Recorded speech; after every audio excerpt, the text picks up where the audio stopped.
नागपूरमधली या क्षणाची लाईव्ह दृश्य बघतोय। नागपूरमध्ये देवेंद्र फडणवीस यांची प्रचार रॅली निघालेली आहे। नागपूर दक्षिण पश्चिम विधानसभा मतदारसंघातून देवेंद्र फडणवीस हे महायुतीचे उमेदवार आहेत आणि त्या पार्श्वभूमीवरच या ठिकाणी ही रॅली निघालेली आहे। देवेंद्र फडणवीस हे मतदारांसोबत या रॅलीच्या माध्यमातून संवाद साधण्याचा देखील प्रयत्न करताना दिसतात। मोठ्या प्रमाणात भाजपचे कार्यकर्ते या रॅलीमध्ये सहभागी झालेले आहेत।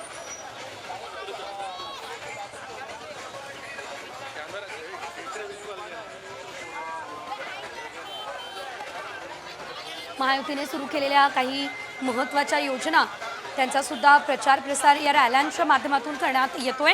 नागपूरमध्ये देवेंद्र फडणवीस यांची ही रॅली निघाली असल्याचं आपण बघतोय।